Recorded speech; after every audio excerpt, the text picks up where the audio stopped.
Welcome, welcome, welcome to what I might just call the Fant Files.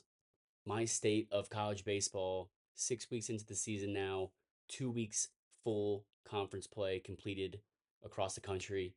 My name is Harrison Cordell Fant, and I'm a college baseball analyst and insider who's been covering college baseball for 3 full seasons now. With the last two, I've been blessed enough to cap off and finish in the College World Series in Omaha, Nebraska, interviewing national championship coaches and players on the field after the game. And man, I just want to share the game of college baseball and grow it and kind of give, like I said, my state of college baseball and where we are at this point of the season with, I feel like, a large, strong portion of data to really decide and talk about things in more depth than just initial thoughts, non-conference, in a lot of preseason expectations and anticipations and predictions. So what this is, and I'll give a rundown of kind of how I want to go through this and explain things, is what this is, what to expect, how often I plan-ish to do this, and my goal this season covering college baseball, the goals there. I can easily get lost in the rabbit hole of stats and even traditional ones, let alone advanced ones. So I'll do my best to keep it more high level as possible and blend the two. But what this is in the rundown of this episode, if we can call it that, is who has impressed me the most, who's been the most unimpressive and underwhelming as well, who's been slept on the most, what the postseason formula is in college baseball, my take personally on the midweeks and midweek madness, as I like to call it, and I've been calling it for a couple of years now. It's because it always delivers. In my opening weekend experience on site and travel so far, covering college baseball at some new venues, new states even too, and what that stop was at my first road stop after opening day, where that was in that experience as well. But man, I just want to kind of give a full synopsis of how we stand so far in college baseball through my eyes and my experience and just what I'm seeing in both stats, video, and in person, and share that with as many people as possible. So we'll dive into it. I've got a loose script I've organized and sorted out. So I'm going to try to follow that flow chart, that rundown to keep things moving and keep things on pace and structured. So starting, like I said at the beginning, who's impressed me the most? And I will get into a top 25 power rankings. Don't worry about that. That's to come very shortly. But who's impressed me the most so far? Honestly, it's a lot of teams that I not necessarily shocked about. There's a couple in there that I'm more surprised about, but one that I will say and give a hint, it was a dark horse in my preseason. Talk about them more. Auburn Tigers.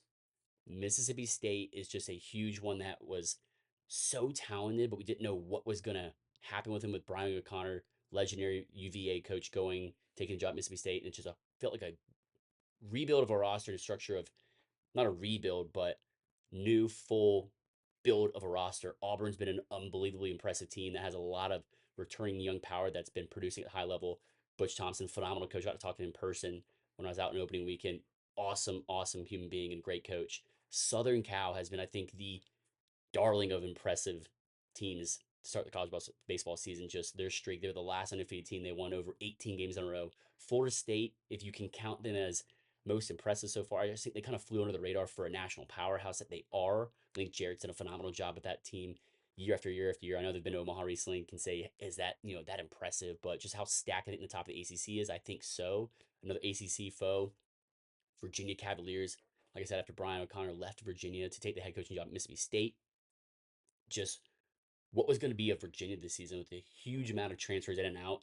You have new head coaching staff coming in and bringing their players, a lot of them from Duke, the head coach coming from Duke and for Mascara, and just what that's going to look like, and just a powerhouse of UVA because they really are. Notre Dame's been extremely impressive, and I think just a team that in the ACC no one really expected to be pushing towards the top and elites of college baseball in the ACC with how deep the top of it is. It feels like Arkansas, and I think this might be a catch for some people, me saying that because it's Arkansas a powerhouse, but they had to replace so much. I mean, they lost over 15 guys to the draft last year in graduation, and just you're replacing. Talk about an instant rebuild. It was an instant rebuild of plugging in elite talent and players. It was like, how is this going to synergize together? And is there anyone better to do it than Dave Van Horn, the legend head coach, who will probably be a Hall of Fame head coach and hopefully win a College World Series title before he retires and gets inducted. But Arkansas has been impressive from that standpoint. So maybe a little bit different kind of tiering for that. Oklahoma, I know they had maybe not as impressive first season in the SEC last year, especially as much as their counterpart Texas first season in the SEC. But I just think that Skip Johnson, just an old school guy, old school coach that's gotten a ton of his players and replacing two-thirds, if not their whole pitching staff on the starting rotation side, just how great they've shown. They played in huge tournaments to start the year, and I just really like what I've seen from Oklahoma and just the potential they have throughout the season. Um, Honorable mention, Field of Dreams shirt. Got to rep the Field of Dreams here. If you build it, it will come. Opening day, Major League Baseball right here as well. So got to preach, got to respect that and represent it, as well as the Omaha lid. Hopefully, see you in the College World Series here in 2026 in later June. So excited! One of the coolest events in college sports ever, I think, and I don't think it gets close. I could do a whole other episode on that if I wanted to. Let me know if you want me to. I actually probably could be easily conveyed and tempted and persuaded to do that. But, anyways, those are the biggest ones that have impressed me the most so far this season. And as for who's been the most, I don't want to say unimpressive, but more so underwhelming this season, I got five teams as well: Clemson, LSU, Wake Forest, Florida, Arizona for sure, Vanderbilt, and Kansas State. I think Kansas State just a little bit less so, just because I think that they had a really big opportunity to come out of the gates of the Big Ten or the Big 12, excuse me, as well as Arizona, and both be pushing towards the top and being leading that Big 12, which is a very deep Big 12 this year. I think people are sleeping on it because it's the Big 12. It's not the SEC and it's not the ACC. The Big 12 is really, really good baseball, and it's full of good baseball. Clemson, I think, just they were a way too early post Omaha College World Series team for me, and I believe a College World Series team coming into the beginning of 2026 calendar year. Just uh, it's been really frustrating to see with how much talent they have and a phenomenal head coach like Coach Eric Backage is. I'm a huge Eric Backage advocate. I think he's an awesome head coach. He's a great head coach, great leader. Just Clemson getting out of the gates super cold and just kind of frustrating to watch. And I know they're frustrated about it, fans as well. LSU can say the same thing. Maybe some LSU fans agree, some don't.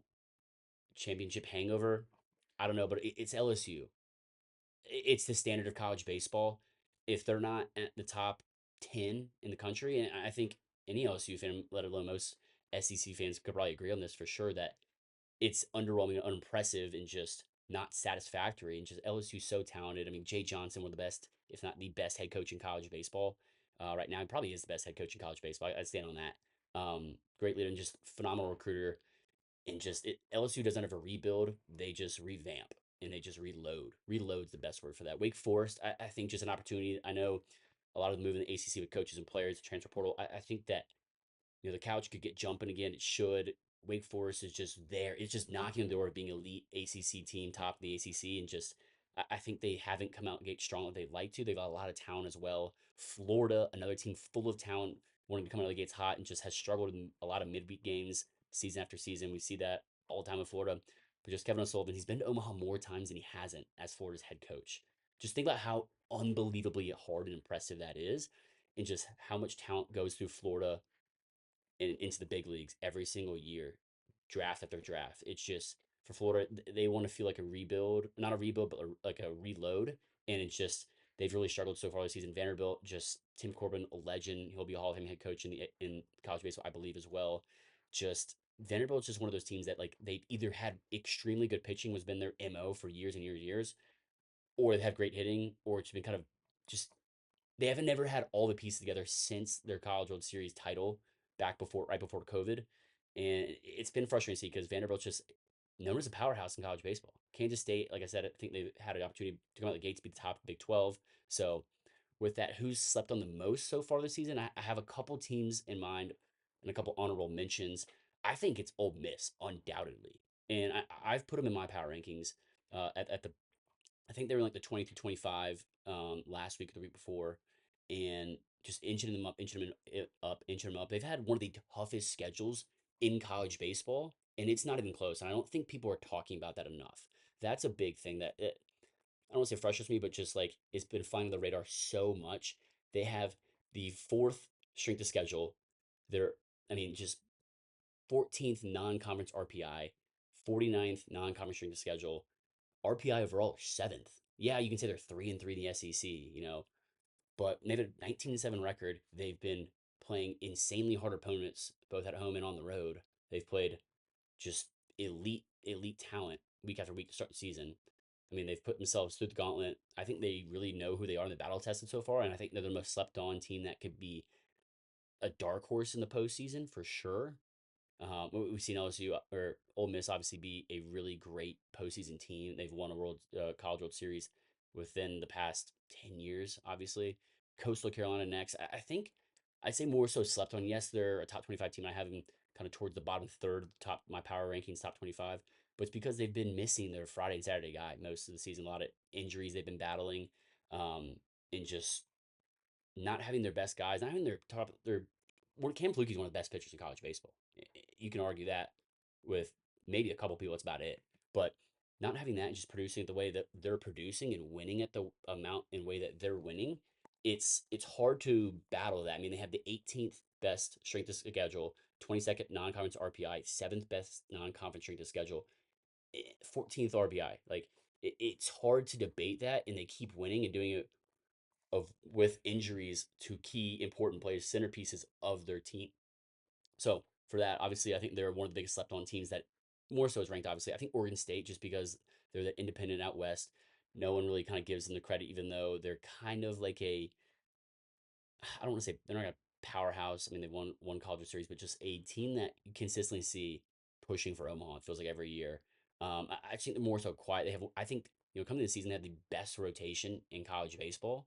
And I mean, you have probably the best pitcher so far this season, one of the best, if not starters, in Dax Whitney, who's just flying up draft boards more and more every time he goes out there and pitches. He just set a program record earlier this season for most strikeouts in a game with it was well over 15.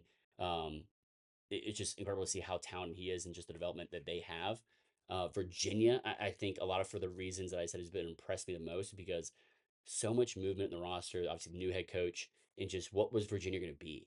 And I think they come to the gates. They haven't really missed a beat, it feels like. So I think that's not easy to do, especially in the ACC and just the perennial name brand that Virginia is.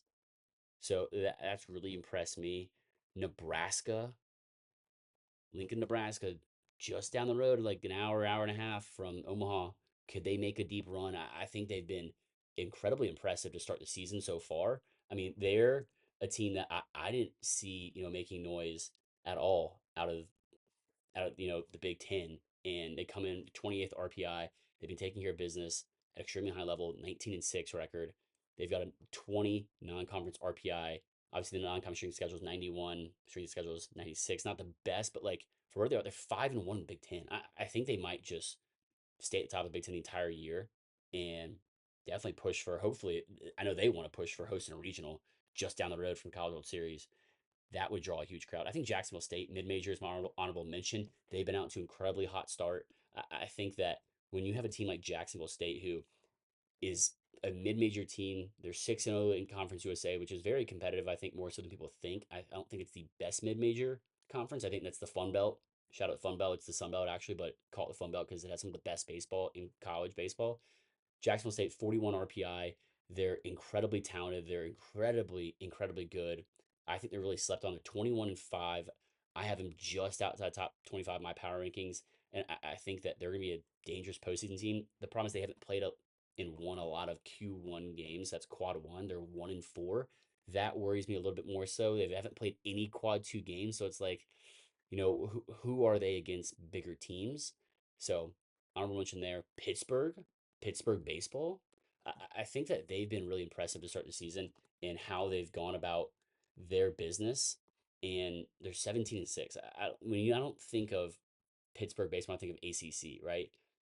They haven't played anyone big that they've won a series versus so far.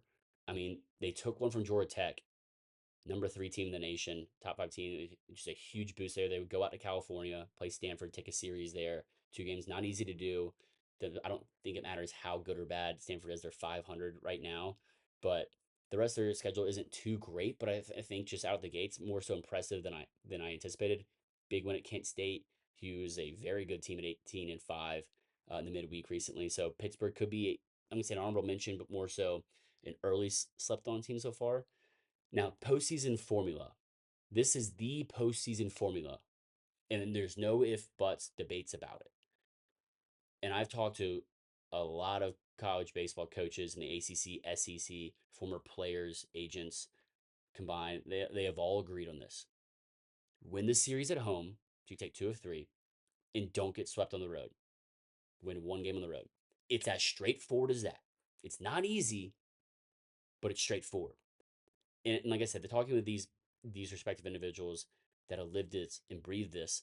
They agree. I mean, every win matters. Yeah, especially the mid week games matter more so for the mid major teams. And I'll get into that than the bigger teams. But you'll take a win however you can. Obviously, the cleaner the better, and the more confident the better. But winning on the road is hard. People don't understand it, especially in the SEC, especially in the ACC.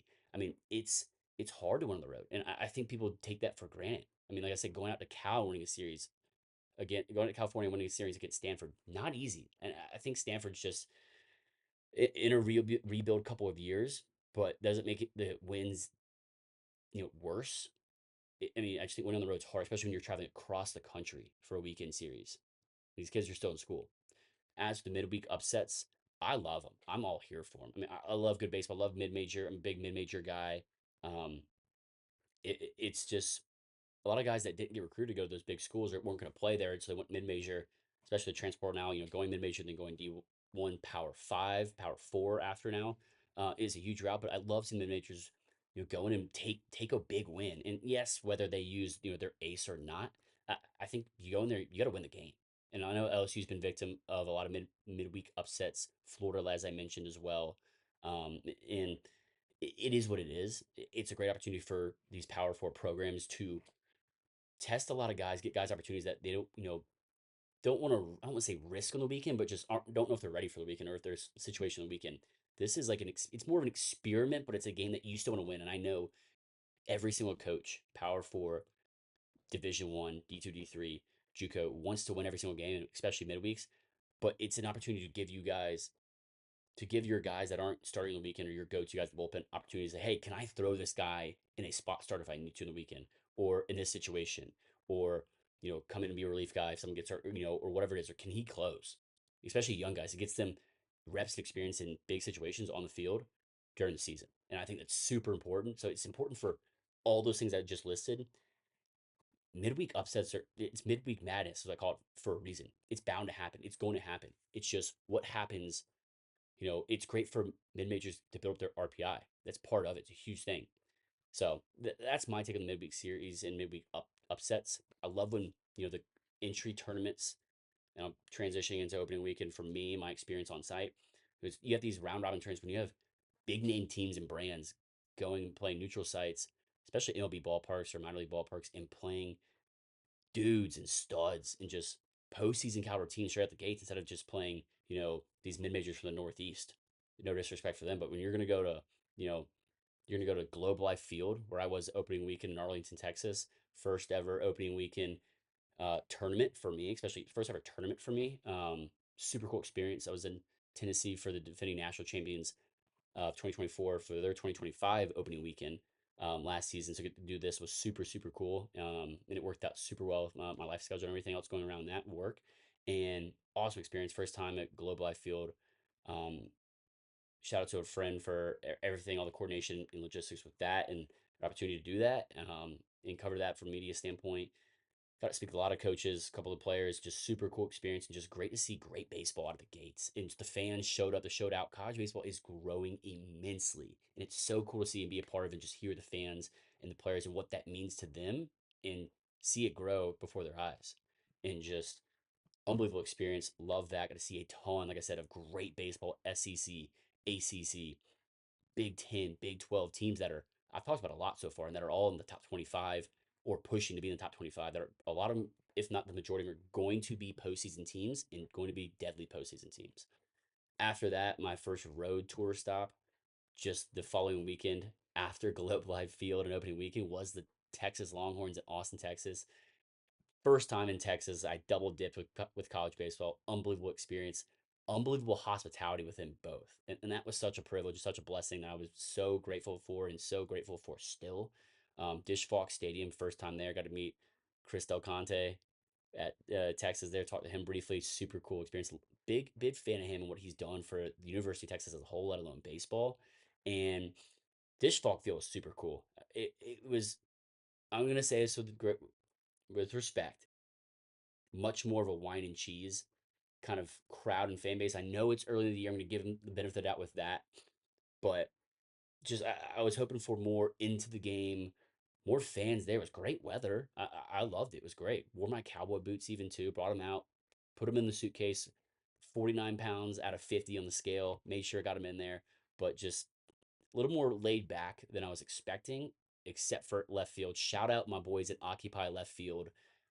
Nash, I mean, everyone there was just so hospitable, so much fun, great energy, meeting so many, all those people finally, and their friends and their tailgate buddies, and just super cool experience. And I really appreciate them for that. I can't even imagine what that's like and going to be continuing like as the season goes on in SEC play. Because man, especially with Texas being a top three team, top two team, number one team, depending on who you ask and what rankings, man, I can't. I got to get back. I got to get there. Texas, super cool experience. Super cool to talk to a couple of players, talk to a couple of coaches there. Appreciate them for all of what they do for the game, as well as just the conversations I have with them. It's funny enough, flew back right after the Sunday game with Michigan State's team who connected through Atlanta. Oregon State was also coming from Round Rock in the airport, so that was pretty funny. It was a cool situation, but anyway, so with these tournaments, like I said, for opening week, in my opinion, I love them. I think they're huge, huge, huge for college baseball and great. And I think you get battle test out of the gates. You can find out, and like Eric Backett just said it too.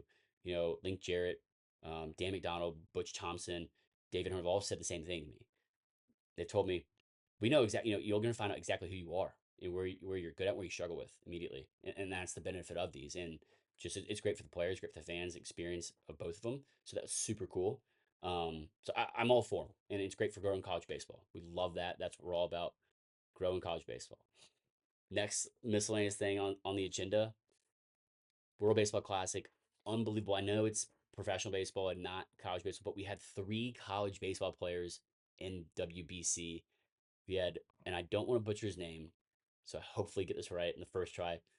Matuis Bednik, UNC Wilmington player who played for Czech Republic. You have Justin Morales who played from Bethune Cookman who played for the Netherlands, and Tomas Lopez from Colombia who played for Brazil. Unbelievable experience that must have been to be the only three college baseball players to play in the World Baseball Classic, and it's three mid majors. I love that. Love that. Can't ask for any more than that. So that was super cool to see. Um, Shout out to them for that experience, a once in a lifetime experience. That I mean, to play on that big of a stage, that big to play for your country, of origin and heritage, that name across the chest, and how important that is. Super cool experience. We'll have that for a lifetime. There's two guys that I play travel ball with growing up that are actually playing the WBC as well. Super cool to watch them play and just hear a little bit about that, and watch that. It was unbelievable cool to see. Um, the other situation, the Blaine Brown, the Rice NIL situation. Now he's at Tennessee. Worth noting and mentioning. Phenomenal baseball player. I just think the whole thing is what's wrong with NIL and just how everything surrounds him. And keep this brief, but like it's just like right. It's a sticky situation, and I don't think he's going to be able to get out of it because right, or it's just a bad deal, bad negotiation. I'm going to leave it at that. It just kind of hurts him on the back end. But I think he's just really focused on playing baseball right now and playing his best brand of baseball and helping Tennessee win as many games. I'm going to leave it at that. But sticky situation, with the Rice owning control of his NIL and everything. So wonder how that's going to, sort out fully and how that's going to ripple effect throughout college baseball and college sports in general. Just kind of like how the Diego Pavia situation ripple effect. But just wanted to touch on that as well. So as for, power rankings I talked about, my power rankings, and I say power rankings on purpose, not just because they're rankings. I don't base them off of any preseason bias as much as I possibly can, or anyone else's rankings anywhere else online that covers college baseball, from various outlets and media that are very respectable outlets and media and do a phenomenal job at what they do covering college baseball and growing the game. So just how I want to approach it is based solely on field play, the eye test and data as much as I possibly can. And so these first 6 weeks of the season, no preseason bias as much as possible, just rankings. And I want to do that as well as how I feel about my preseason Omaha 8 picks. So post college World Series Finals 2025, the week after, I did a way too early Omaha 8. I had UCLA, Texas, Georgia Tech, Florida, Tennessee, LSU, Mississippi State, and North Carolina. Those are my eight. I feel really strong about five of those: UCLA, Texas, Georgia Tech, Mississippi State, and North Carolina. I'm loving where I'm at with those right now. I, I wouldn't go back and really change anything at this point. Mississippi State was kind of my dark horse, which is I didn't know how things were going to work out, but just knowing the brand of Mississippi State and how Brian O'Connor as a head coach and leader and the talent they had there, I was like, they got to figure it out. I just, you got to believe that they're going to figure that out maybe in year one or two. My first four out were TCU, Auburn, Arkansas State, and Oregon State. Loving that still. I know that's adding four more teams to say, oh, we're close, but like, I think it's important. You know how March Madness right now they do it's a field of 64, but it's really kind of 68 to play in, and it's like, oh, the first four out.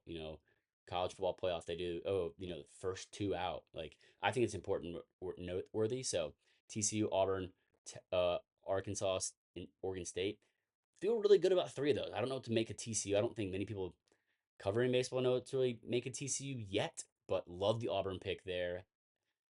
Arkansas, obviously Oregon State, just it feels like a lot of times there's a regional Corvallis and a super that they're in. So opening day, my Omaha 8 that I posted were UCLA, LSU, Georgia Tech, Texas, Mississippi State, Clemson, Louisville, and Oregon State. Don't feel kind of all right about that. UCLA, Georgia Tech, Texas, Mississippi State, and Oregon State, 4.5, maybe 5 with Oregon State. Clemson obviously not looking really good at all right now. Louisville, give me a long shot. My first four out were North Carolina, TCU, Florida State, and Tennessee. Like that a little bit better. Feel comfortable about that. So it's so hard to do. It's like who's gonna win the College World Series? Who's gonna win the World Series? Who's gonna win? This is it's I'm not gonna say impossible. It's just so hard, and there's so much parity in games to play in baseball, and so that's part of it. So with that, my three Omaha sleepers coming in were Alabama, Auburn, and Southern Miss, all in that Bible Belt, deep Bible Belt right there. Honestly, love that still. I really love my sleepers. I feel like that's where my niche is of finding value for futures in this, if you want to call it that. Um, Dark horses at this moment, yeah, there's gonna be one or two. I mean, it depends on what you value as a dark horse or a long shot, but it's honestly that for me, it's the hardest thing to pick more so than a sleeper and decide because there's so much, like I said, parity. So much is going to happen throughout the season, the rest of the season. And we're not even halfway through it. Injuries, who's hot in late May. That's one of the most important things in college baseball. Who's healthy and hot in late May. So there will be one or two come that time. It's not sure who they are just yet. Because I still love my preseason Omaha picks overall, my sleepers. So stay tuned with that a little bit later in the season. I'll kind of maybe do another video or talk about that some more, get some more content out about that. But honestly, and as a reminder, in my honest opinion, that covering college base right now for multiple seasons, the rankings do not really truly matter at all until after 2 weeks of conference play. This is why I decided to do this first full, long form content now, because I truly believe in order to have actual, conference play is so important, especially SEC, where it's a gauntlet and it runs college baseball. And ACC as well, just up there pushing to try to compete with the SEC every single year, and they do a great job of it. Play and data and hopefully less preseason biases. However, the top 15 preseason in polls we see is obviously a really great and strong indicator of who's going to be really good talent wise overall, and that should be competing for hosting postseason. Rachel, I'll leave it at that. A lot of people do a really great job covering college baseball, extensive amount in the offseason, and all that research goes into that and proving that. But all that matters is preseason bias doesn't matter. Doesn't matter what you were ranked first, matters what you were ranked at the end of the season. So, and going into the postseason. Now, as for my rankings, I know obviously a little long-winded. Here's what I believe to be extremely accurate representation in my eyes of what the top 25 power rankings, keyword power rankings, should be. And I've power ranked also the SEC and ACC that I'll both go through, hopefully a little faster than and not dive too much into each of them. But after 2 weeks of conference play through and the data and the eye test, here's where I have the power rankings of my top 25 in order: UCLA, Texas, Georgia Tech, Auburn, Mississippi State, Oklahoma, Florida State, Arkansas, Georgia, rounding out top 10, Virginia, UNC, Southern Cal, Southern Miss, Oregon State, and Coastal Carolina in the 11 through 15, Ole Miss, Kentucky, Oregon, West Virginia, and Texas A&M, rounding out the 16 through 20s, Tennessee, Alabama, Notre Dame, Arizona State, and Florida, rounding out the 21 through 25. Just outside, I have NC State, Nebraska, Clemson, Jacksonville State, Louisville, Wake Forest, UCF, and USF. Now, easy to dive into, and I can do a separate video and breakdown on kind of why and how I've done my power rankings in the top 25. Like I said, it's a lot of eye tests, a lot of stats. I rely a lot on stats, but I think you have to support that with the eye test and what you see playing on the field. You can't just rely on stats entirely. That's where that old school kind of gut feeling and just all right, like you know, infield hits, things like that, just how things happen, errors, those things affect what I think can manipulate some data as well. But I just think blending the two is the perfect synergy, the perfect, contrast of both, right? The Venn diagram of both. So that's really important to me and how I go about power ranking, not just ranking, but power ranking them. Now, as for SEC power rankings, 2 weeks in through of SEC play after 6 weeks total, Texas leading the way, obviously, Auburn, Mississippi State, Oklahoma, Arkansas, Georgia, Ole Miss, Kentucky, Texas A&M, Tennessee rounding out the top 10, Alabama, Florida, Vanderbilt, LSU, Missouri, and at 16, South Carolina. Now, a few noteworthy things on each of them. I think you can dive into the stats of who's good at what, who struggles at what, but when it comes down to it, good teams or have elite pitchers, started the starting rotation, elite go-to guys in the bullpen, and produce runs at the plate and or clutch when they need it most. And I want to dive into a little bit. I want to try to do a couple teams. They hit on it and kind of why. Texas, I just think they're the most well-rounded team in the SEC, top and bottom. They played an extremely tough schedule so far compared to a lot of other teams. They have a really strong offense that had times of disappearance, it feels like. But when they have, the 11th ranked, you know, offense, I think overall, if you can sort a lot of stats out and combine them and where they fall, they have a top 15 OBP, a top 15 slugging, which I think is super important. I'm more of an OPS guy, so I think it's important. But in college baseball, it's super hard to get those stats and get OPS compared to Major League Baseball. I think they have a phenomenal rotation. They have the second best pitching staff in the country, and some guys are struggle here and there a little bit, but like when you have the rotation they have of Rugrioas on a Friday night, who great dude by the way too, and the role he stepped into and just owned from the jump and just took it over, as well as Dylan Vlantis on the back end with Luke Harrison in the middle. Just it's they're gonna go out there and you're going to be hard to try to win a game against Texas. That's how good they are. They have the second best ERA in the country at 2.92.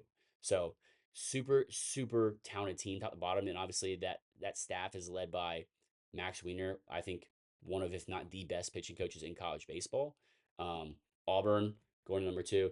Just that sophomore class from last year. That's really been the core unit of what they are and who they are and their identity, and just the talent they've had around the pieces. They've all that synergy, that chemistry, that culture at Auburn of this team has been producing out the jump. It's been super impressive to see. The fans at Auburn have been showing out. The Auburn Texas series was incredible to watch. Every single edge of your seat, just like I don't have a dog in the fight. I'm just so pumped that I don't know what's going to happen next. And just atmosphere, they've expanded it, Plainsman Park, super cool experience. I've been there before. I've played on that field before. Awesome ballpark, love that. Mississippi State, I talked about them a bit. Oklahoma talked about them a bit. Arkansas talked about them a bit. Georgia just continues to be the team that just, for some reason, just always slugs, always has a home run hitter and just leading the nation in home runs. And you have guys like, Trey Phelps and Dan Jackson who are doing that at the top of the leaderboards for home runs in the country, top, 10.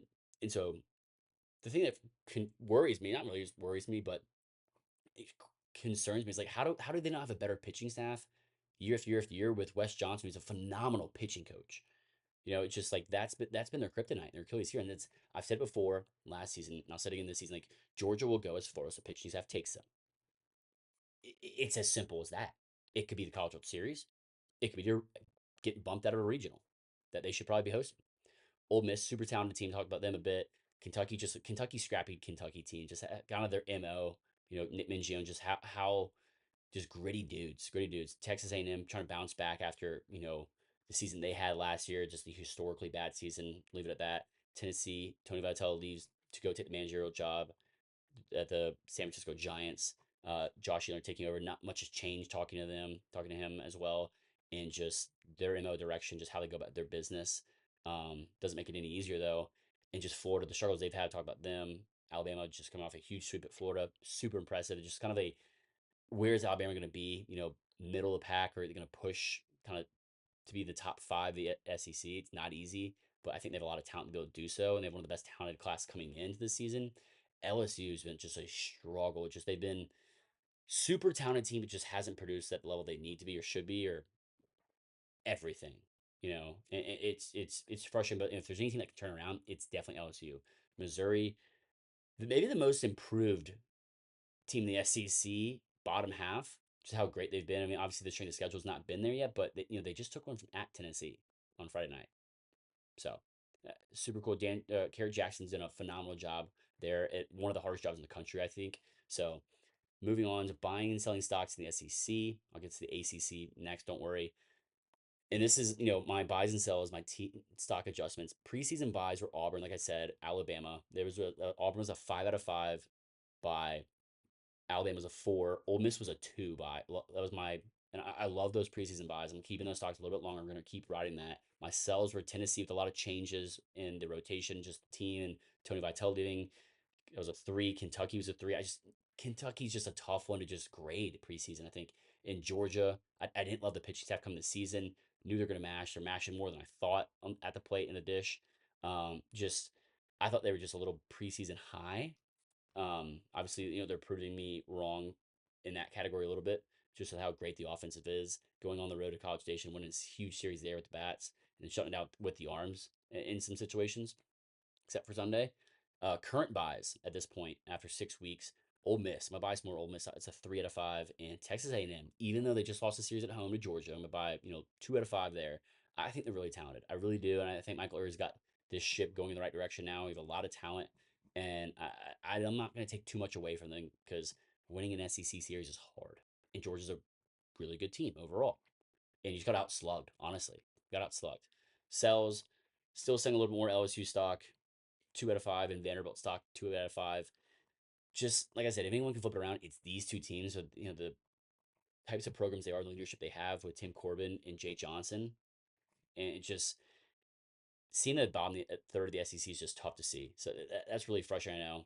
Moving to the ACC power rankings after week 6, Georgia Tech at the top still, Florida State, Virginia, North Carolina, Notre Dame, Louisville, Wake Forest, Pitt, NC State, Clemson rounding out the top 10, Miami, Duke, Virginia Tech, Boston College, Stanford, and Cal rounding out the 16th spot. Now, diving too much into things here, Georgia Tech is by far the best offense in the country. I don't think it's close. They have the best slugging, I think, best slugging, best OPS in the country of any team since the BB Court era started in the early 2010s. I think it was 2011 to be exact. Um, so I think that's super impressive in a team that is going to be deadly all season long. It's not going to slow down. People are like, is this going to slow down against the ACC play? No, it's not. I mean, their OBP, they're batting almost 400 as a team. They're leading the country in batting average, leading the country in OBP, slugging, just hits. I mean, just total bases. They're top 5, I think top 2. I mean, they've already got 50 home runs. Georgia, yes, has 82 home runs, but 50 home runs is insane. And they produce not just slugging home runs; they do it with or RBIs. I think they or what? Let me check. They let's see. Of course, they had the most RBIs in the country by 15. Behind them is Miami and then Georgia. They have 268 RBIs. It's unbelievable how talented Georgia Tech offense is. The pitching staffs, I think, obviously, I'm going to say the same thing as Georgia. The pitching staff will take Georgia Tech as far as their season goes. So with that, that's going to be where I continue to watch them because it's much as fun as to watch good hitting as a pitcher myself. It's like if that's where your team's going to be determined by, that's what I'm going to focus on, especially when I'm in the booth calling games for Georgia Tech this season. Hopefully continued from last season. Just love this opportunity to be able to call games for Georgia Tech, just especially a team as town as Georgia Tech. My hometown team growing up watching, my dad went going to Georgia Tech baseball camps. Had my picture when I first game I did of Georgia Tech last year. Danny Hall, head coach, obviously retiring after last season.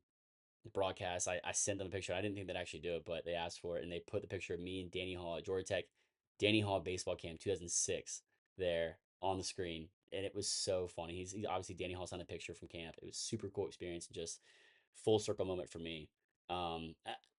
Back into the power rankings, Florida State. I've talked about them a bunch. Super talented team, especially replacing a guy like Jamie Arnold. Virginia, I've talked about them a bunch. North Carolina, I think I've still struggled a little bit more than I thought they would at the gates. I think they haven't been as dominant as I would expect. I was expecting them to coming into the season, even though they have an elite pitching staff. I just felt like they would be a little bit more dominant and just handle things a little bit sharper and more confident than they are. And that's not saying they aren't. It's just where I thought they'd be a little bit higher, more advanced in that. So that, I mean, they're a top 7 pitching staff in the country, and it's going to be, where their offense takes them as well to try to simplify things as much as possible. I mean, they're batting 286 as a team with a 418 on base percentage. I mean, it's going to be the pitching staff has always been more so the MO for North Carolina than the hitting. I mean, they're 26th best hitting team in the country. Obviously, very good, but I think that it could be better. Notre Dame, just a sleeper darling of the ACC, I think, this year, coming out of the gates and just surprising people more so, especially after, when Link Jarrett was there and they go to host a super regional, they go to Omaha after beating Tennessee in the super regional. The Tennessee team was unbelievably talented. I didn't feel like anyone was beating them that year, but Notre Dame pulled it off, kind of trying to get back to that level, right? And so it's super cool to see Notre Dame do their thing and really pushing towards the top of the ACC. Louisville team has been really battle tested. I've talked about them, talked about Dan McDonald in person, opening weekend in Arlington. I think they're really battle tested. And they have a really great synergy of guys, young, like kind of middle aged guys. I think they're going to figure it out. I really do. Wake Forest, I think they have a great opportunity to figure it out as well. Pitt's been a surprising team, like I said, more of a sleeper. And I think that they're just kind of like Pitt is my ACC comparison for Kentucky. And so I think that's a great kind of just gritty comparison and just how they go about baseball and how they play. I think that they're going to be a team that is just tough to play and is going to try to take a series from a lot of top 5 ACC clubs this year and just maybe figure it out and find their way in the postseason, mess around and find out. So I think Pitt could be that club. NC State, I've been down on them a little bit from the jump this season. They don't have a great, resume, honestly. When you look at it, I mean, pulling up their resume, let's see. I just really haven't been impressed with. I mean, I think it's interesting that they're still ranked in a lot of the polls that cover college baseball at a very high level. I mean, their RPI, their records 18-7, so strong record. Their RPI is 89. Their strength of schedule 153rd strength of schedule. Non-conference RPI 155th. Non-conference strength of schedule 274th. They're 2-2 in quad one, 3-1 in quad two, 1-1 in quad three. And the most important one, they're 12-3 in quad four. I just haven't been impressed. They've had some really bad losses this season that's frustrated me as well as them with, where I think they're ranked from other people and just why I'm kind of down on them. I mean, yeah, you take one on Friday night from Florida State on the road, super impressive in a tight ball game. You get blown out in the next two. You lose. They just lost a game to Campbell, who's a really good Campbell. If anyone knows mid-major ball back in the day, past 10 years, they know Campbell, old school Campbell elite. But you lose a game to Princeton early in the season. That's 7 games below 500. You lose a game to Elon. You get shut out by Elon. You lose a game to Lafayette, who didn't have a win at that point in the season yet. That was their first one of the season. It was like 10 games in. You lose one to Boston College, who's obviously a team that's been really good. Honestly, surprising. You can put them as a sleeper in the ACC as well, 18-8. But just like NC State's going into play at Georgia Tech this week, Notre Dame next week, Duke, then Wake Forest. Then I don't think they have an easy ACC schedule until kind of third, later third out of fifth, maybe if you can call it that. So just something for me that how I viewed NC State differently than a lot of other people. Clemson, I've talked about them, just underwhelming they've been and how talented they are, especially. Miami's been one of the, like I said, one of the best offenses in the country as well. Surprisingly, just haven't put all the pieces together consistently. I think they could sneak up the ACC for sure. Duke, similar vibe. Just talk about them a bit earlier. Virginia Tech, Boston College. Boston College is a rising team. I just haven't played anyone really, to be honest with you, other than this NC State club, who I'm not as high as others, like I said, on Stanford, 15th, and then Cal. I just think it's really tough to compete, and someone's got to be at the bottom of the ACC. Someone's got to be at the bottom of every single conference. But buying and selling stocks, ACC, my buys and sells, team stock adjustments, right? Preseason buys were Louisville 3 out of 5, Clemson was a 2 because I had them pretty high, and a lot of people did too. Florida State was a 2. Fine with that. I'm fine with those preseason buys are now. Stocks, come up and down throughout the year. I like those preseason buys. My preseason sells were Duke as a 4 out of 5, NC State 3, Stanford's a 2. I'm honestly all in and love those preseason sells personally. I think they've been great picks. I think the sells and like I said, sells and sleepers have been my strengths more so. And I talked about those reasons why with those clubs respectively. Um, Things can change obviously though in the stock market, obviously in college baseball in a hurry. Current buys, Notre Dame 3 out of 5. I just think I love how Notre Dame has been playing in this. They've kind of been sleep. I don't want to say sleeping, but like flying under the radar in regards to the ACC because of the Georgia Techs, the Clemson struggles this year, the NC States, the North Carolinas, the Florida States, especially Virginia. It's been really cool to see Notre Dame. Like I said, they're 6-3 in ACC play, 15-6 overall. They have a 57th strength of schedule. Their was it 55th non-conference RPI, non-conference strength of schedule of 203. They're 1-3 in quad one, but 5-1 in quad two. They've got a really good balance of games, not just all quad four loaded like NC State.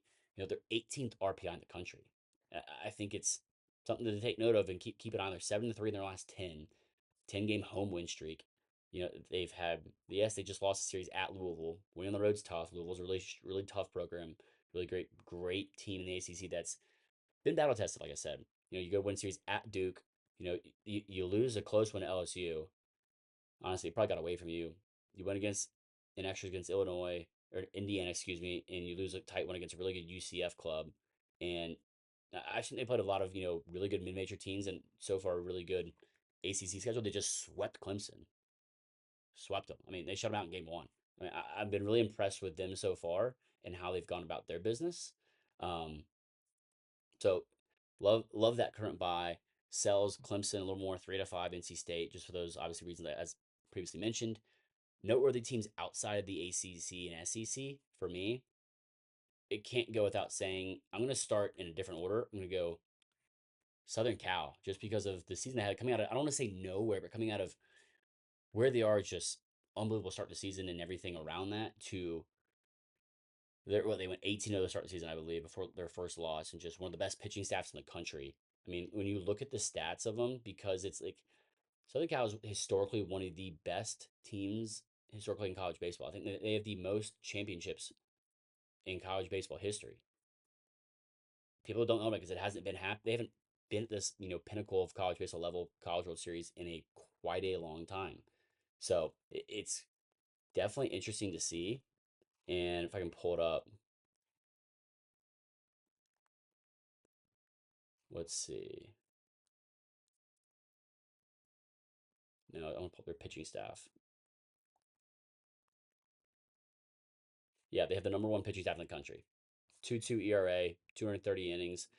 They've only given up 57 earned runs in 230 innings. And it goes to show, I mean, a lot of that talk's been all about their pitching staff and how maybe it's one of the best pitching staffs in the country. And you could easily say it is because they have the number one pitching staff statistically in the country. So I think that they're going to be a team. They have 12 national championships. They're trying to push for their 13th. And they've got a really talented club to be able to do that with. And when you have guys that I just think that they're going to go as far as the offense goes to keep it as simplistic as possible, but their pitching staff is so good.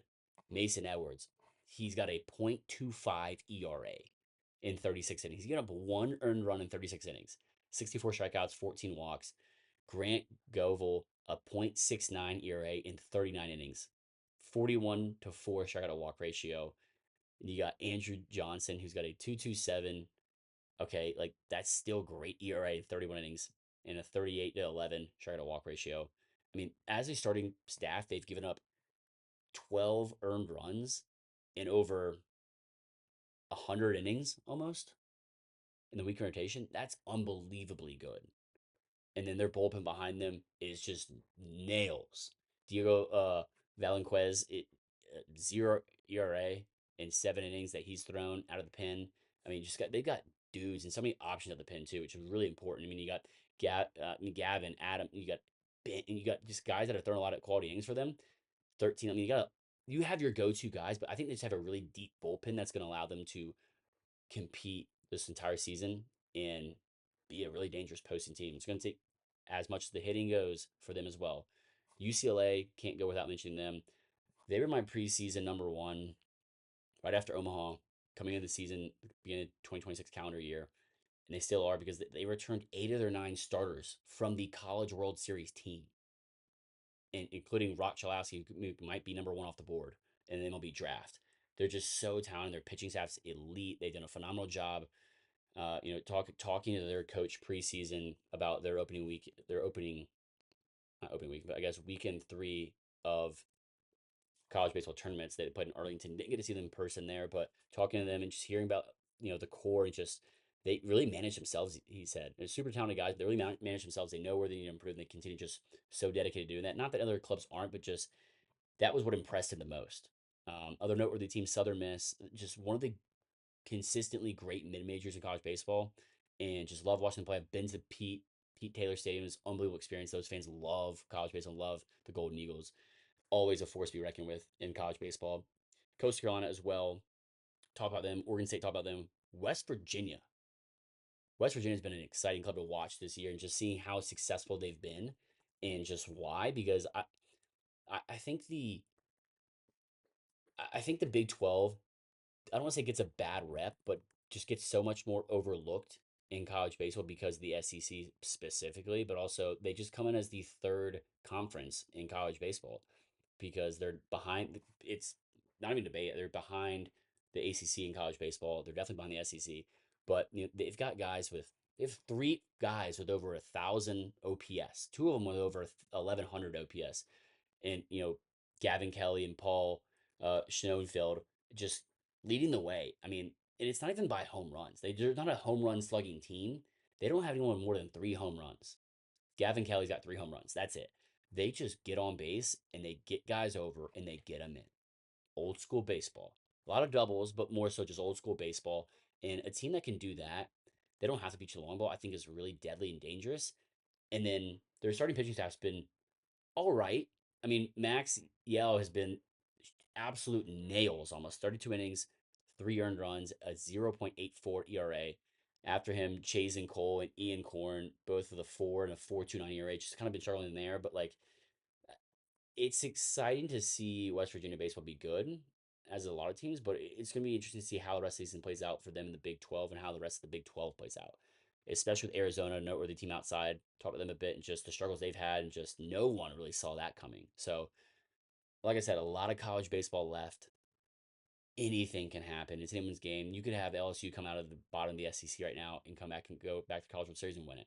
Wouldn't surprise me. Definitely wouldn't surprise the LSU fans. Wouldn't be the route that they'd want to take coming from the bottom. But I mean, college baseball, the thing we love about it is how connected we feel to the game, the amateurism of it, the history, the traditions, the fans, the tailgating, the college baseball stadiums, environments, everything about it, and just the history, the pedigree, but also the parody of how it's yeah, there's a lot of national powerhouse programs and everything, but like a team can get good in one year, especially the transfer portal now, and turn things around and change the trajectory of their program. But to do that, you got to be able to compete year after year. NIL and obviously the portal with the big dogs, the national powerhouses, and the national power programs of college baseball. But that's the beauty of college baseball. I mean, how can you not be romantic about baseball, especially college baseball, as a former college baseball player myself? So with that, there's so much that's yet to be played. Like I said, I know I'm excited to see the rest of the season play out. I know everyone else watching college baseball is. My goal is just to grow the game of college baseball, share knowledge and insight and data, and just discuss it and the awareness of it. experience college baseball, different stadiums, different fan atmospheres, the hospitality, everything around it. You know, build relationships with players, coaches, fans. I love doing that, everything about it. And I'm excited for the rest of the season, how it pans out. And so, just like the 27th out, that's going to do it for me here with this episode, this version, this first edition of maybe the Fant Files. We'll call it that. But, and if you stay till the end, can't thank you enough. I don't even know how long this is.